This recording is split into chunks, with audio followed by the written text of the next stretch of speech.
नमस्कार दोस्तों, स्वागत है आपका अपने YouTube channel study with Pradeep में। जी हाँ दोस्तों, जैसा कि आपने थंबनेल में देखा, 2 मिनट में संधि सीखिए।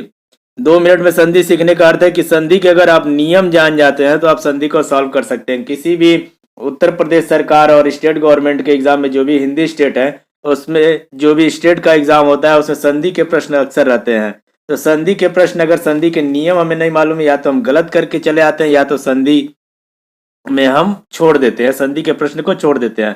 तो जी हाँ दोस्तों, आपका ज़्यादा समय बर्बाद नहीं करेंगे और देखिए संधि का जो रूल है उस रूल पे भी हम नहीं जाएंगे, क्योंकि रूल एग्जाम में भूल जाता है। बस हम इतना याद रखेंगे कि स्वर संधि, अब दीर्घ स्वर संधि, अब इसमें कई पार्ट्स है, इसमें 5 प्रकार के होते हैं, उस पर हम बाद में डिस्कस करेंगे। लेकिन हम संधि को पहले समझ लें कि संधि को हम सॉल्व कैसे करेंगे। जी हाँ, देखिए इसमें दिया है कि संधि सूर्यास्त, सूर्यास्त में दिया है कि सूर्य प्लस अस्त सूर्यास्त, ठीक, सूर्य प्लस अस्त सूर्यास्त है। तो इसमें स्वर संधि है, तो स्वर संधि में देखिए इसमें भी अ आ रहा है, सूर्य में लास्ट में अ है अंतिम में, और अस्त में सूर्य शुरुआत में जो है अ है। तो अ और अ जो हो रहा है, तो अ और अ जो इसमें प्लस हो रहा है तो ये आ बन रहा है। देखिए ऊपर नियम में दिया हुआ है अ या ऑब्लिक आ प्लस अ ऑब्लिक आ को करेंगे तो आ बनेगा। तो इसका साफ साफ यही है कि अ प्लस अ, मतलब अंतिम पद अगर अ आ रहा है और प्रथम पद दूसरा जो है उसका प्रथम अ आ रहा है, तो दोनों का जो मिलेगा वो आ बनेगा। ठीक, ऐसे ही जब आ और आ को प्लस करेंगे, आ प्लस आ मतलब इसका अंतिम पद आ हो और प्रथम पद आ हो तो आ बनेगा। अब देखिए इतना अंतिम पद प्रथम पद वो आप भूल जाएंगे। आपको पकड़ना है, कैसे पकड़ना है, देख के, वर्ड को देख के पकड़ना है कि ये स्वर संधि है कि व्यंजन संधि है कि जो भी है, ये नेक्स्ट में क्या है उसको हम देखेंगे। लेकिन अभी जो है ये दीर्घ स्वर संधि है। दीर्घ स्वर संधि क्या होता है, इसके डेफिनेशन से हमें बहुत ज्यादा मतलब नहीं है, हमको बस नियम समझना है। तो नियम देख लीजिए, और ऐड किए तो आ हो गया, तो सूर्यास्त। अब आ होता कहाँ है, मेन तो ट्रिक यही है कि आ हमारा होगा कहाँ। तो आ देखिए कहाँ होता है, बीच में होगा, जो बनेगा आ वो बीच में होगा। तो कैसे पकड़ में आ जाएगा, ये सूर्यास्त आ रहा है बीच में, आ का मात्रा, तो ये क्या हो जाएगा, दीर्घ स्वर संधि। ठीक है, ये हो गया दीर्घ स्वर संधि। यहाँ देखिए धर्म प्लस आत्मा, यहाँ अ आ रहा है, यहाँ आ रहा है, अ प्लस आ क्या होगा, आ हो जाएगा। आ कहाँ होगा, बीच में। मेन हमको यहाँ फोकस करना है, इससे हम पहचान जाएंगे कि ये दीर्घ स्वर संधि है। क्यों, क्योंकि आ का मात्रा बीच में है। यहाँ भी देखिए वह आ का मात्रा आ रहा है, वार्तालाप। अब पहले भी आ का मात्रा है, अंतिम में भी आ का है, लेकिन उससे नहीं मतलब है, क्योंकि हमारा जो प्लस कर रहे हैं और अ को या आ और आ को, तो जो हमारा जो नया विकार बन रहा है, जो नया शब्द बन रहा है, वो मात्रा हमारा बीच में आएगा। जो आ बनेगा वो बीच में आएगा। देखिए वार्ता प्लस आलाप, तो वार्तालाप, वार्तालाप। तो ता में जो आ रहा है वो ये वाला आ इसमें आके जुड़ जा रहा है, तो ये कहाँ बन रहा है, ये बीच में।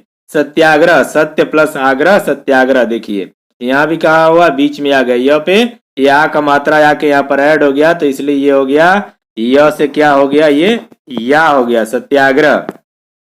यहीं पे हमको समझना है, इस वर्ड को पकड़ना है। इस वर्ड से अगर आप समझ जा रहे हैं, देखिए रामायण, रामायण में देखिए राम प्लस अयन, तो अ यहाँ भी अ है और ये अंतिम में भी अ है, तो ये अ और अ क्या हो जा रहा है, ये क्या बनता है, नियम के अनुसार ये आ बनता है। तो आ कहाँ हो जा रहा है, रामायण। ठीक है, ये देखिए म में आ का मात्रा आ गया, तो ये बन गया रामायण।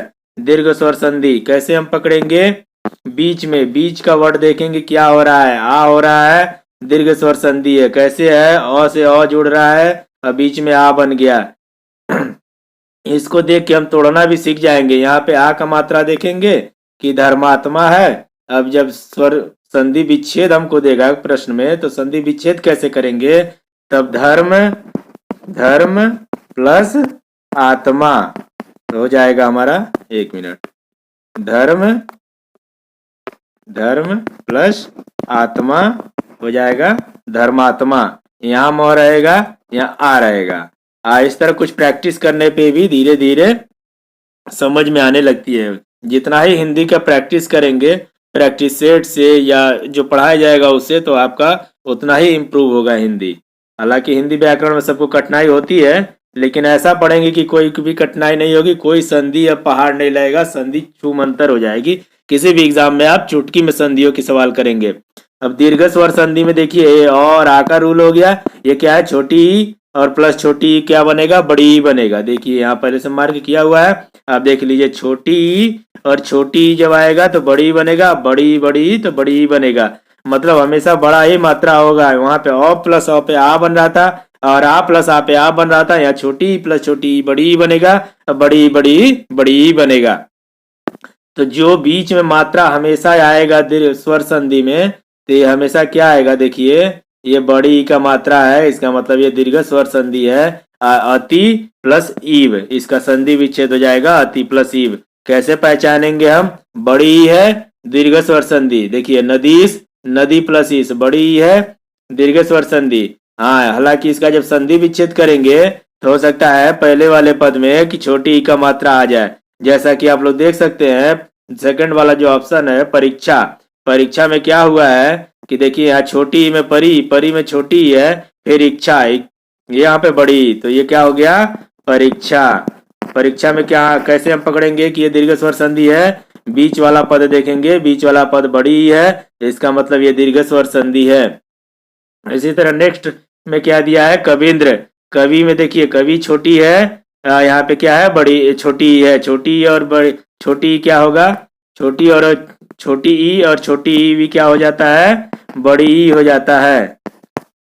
ये अभी हम लोग ऊपर देखा था इसको, ठीक है। अब नेक्स्ट क्या है, दीर्घ स्वर संधि में छोटा ऊ और छोटा ऊ क्या हो जाएगा, बड़ा ऊ। अब बड़ा ऊ क्या होगा, बड़ा ऊ होगा, छोटा ऊ प्लस बड़ा ऊ वो भी बड़ा ऊ ही होगा। मतलब जब भी होगा बड़ा होगा। तो बहुत ही गोल्डन रूल है, एक अच्छा ट्रिक है संधि को समझने का। अब देखिए कैसे समझेंगे हम, जो भी शब्द आएंगे उसके बीच वाला बड़ा ऊ ही रहेगा, तो इसका मतलब ये दीर्घ स्वर संधि है। देखिए एग्जाम्पल में क्या दिया है, गुरुपदेश, गुरुपदेश में क्या है, देखिए यहाँ पे गुरु पे बड़ा मात्रा है, मतलब गुरु प्लस उपदेश, पदेश को तोड़ेंगे उपदेश और गुरु को गुरु, तो हो जाएगा गुरु प्लस उपदेश गुरुपदेश। लघुत्तम देखिए यहाँ भी बड़ा हुआ है, सरयुर्मी यहाँ भी बड़ा हुआ है, बधुत्सव यहाँ भी बड़ा हुआ है। तो बड़ा हुआ है का मतलब दीर्घ स्वर संधि, आ का मतलब दीर्घ स्वर संधि, बड़ी का मतलब दीर्घ स्वर संधि। कहाँ होगा, ये वर्ड के बीचों बीच में होगा। इस तरह आप प्रैक्टिस करेंगे तो आपको समझ में आने लगेगी कि ये दीर्घ स्वर संधि है कि क्या है। देखिए इसको हम एक एक करके थोड़ा देख लिया जाए अच्छे से।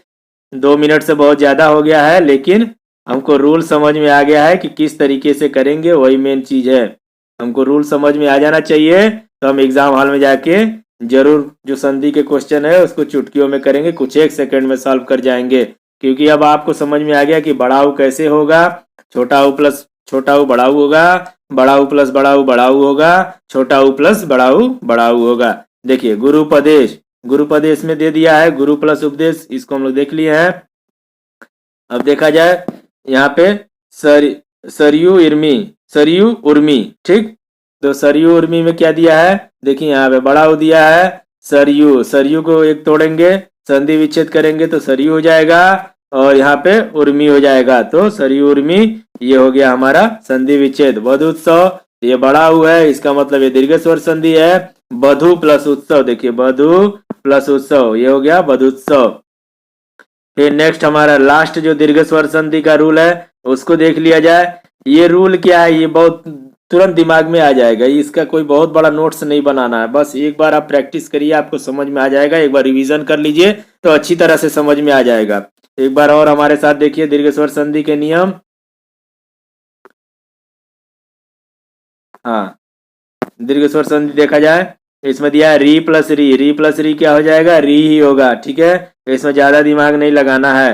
पितृद्धि है, मतलब ये नीचे री का मात्रा आया है, ठीक है। देखिए ये जो नीचे री का मात्रा आ रहा है, यहाँ पे दिया है बीचों बीच में, हम बीचों बीच हमेशा संधि के नियम को हमेशा देखना है। बीच में क्या है, देखिए री है, री का मतलब दीर्घ स्वर संधि, री का मतलब दीर्घ स्वर संधि।